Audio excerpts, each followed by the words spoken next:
almost 8:44.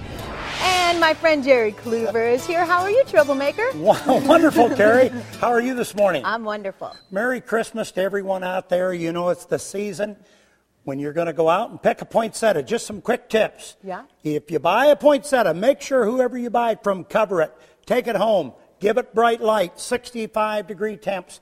Get some systemic houseplant insecticide. Put it in the soil so you don't get infested with white gnats. So there's some tips. What about a Christmas tree really quick? Christmas tree. Pick a nice green tree. Get it in water. It's time to get it up and decorate it. All right. Let's get to those questions. Yes. Shelley in St. Charles says, I bought some bulbs from a fundraiser last year and don't want to plant them since I will be moving in the spring. How can I store them properly so I can plant them next year at my new house? Well, you know, that's not really unusual. Take and save those bulbs.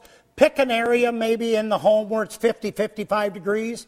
You know, put them in some peat moss. What's this going to do, Jerry? This is going to take and save these bulbs until spring comes. Once the frost comes out of the ground, put them under the ground like 7, 8 inches. Water them in with some bone meal, and you're going to have beautiful flowers, of course, probably the following year, because they need to go through the cold cycle, like if you would have planted them September and October. Okay, all right. Okay. Deanna in Grimes says, I have a burning bush. We've had it for 6 years, and it has never turned that deep, beautiful red that they're supposed to turn. Is my soil lacking something? Well, you know, when I think of the burning bush, the first thing I select or tell people in the spring, choose a nice, full, sunny area. I got a feeling it's not in full sun. Of course, they've dropped all their leaves now. They got a fiery red in the fall. If she wants to move it, go ahead and move it in the spring. It'll transplant fine in the month of April as long as the snow isn't 4 or 5 feet deep. But that's what she needs to do. Full sun, watered in, and it's going to transplant well. All right, next question. Joan from Iowa Falls.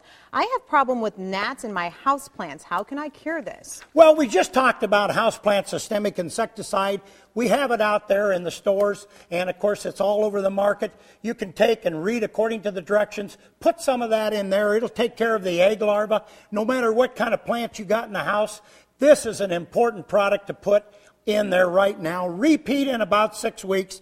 Keep the plant watered, and that'll work the systemic down into the soil, and she'll be insect-free because them little guys get to work with the furnaces running right now. You know so much, I Jerry. don't know about that. Carol in Ankeny says, I recently pruned some plants in my front yard, but I'm unhappy with the results.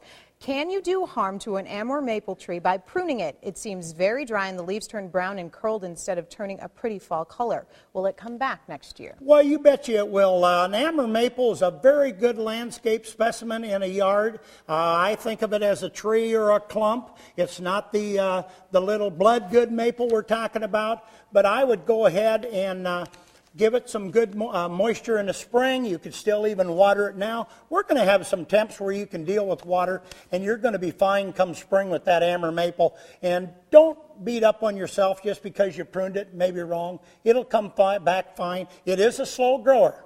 All right, one last question. Dixie from Des Moines says, I have a Schefflera plant. Is that right? That's right. That is quite old. Each year I bring it into the house, but it loses all its leaves, especially after I water it from the tap. Can I leave this in the garage, which is unheated, or do I have to bring it in the house? You immediately bring that into the house, and I would change water. Go to distilled water. There might be something in the water that's not liking that Schefflera. And better yet, take a look at it. If it needs transplanted, put it in some new soil. Prune out the Schefflera if there's any brown or dead in it. They have a tendency to grow, you know, a lot of extra growth on the sides. Take that off, clean it up, and she'll be fine. Give it moderate light, and she's going to be absolutely okay. All right, thanks, Jerry. I like that. It sounds like a Dan Schefflera, maybe. Schefflera, great plant, very common in the houseplant lineup. All right, well, if you have any gardening or growing questions, just drop this guy, Jerry Kluver, an email. Go to hy-vee.com and click on the Get Growing logo. He'll be back next week to answer some more of your questions. Thanks, Jerry. Thank you.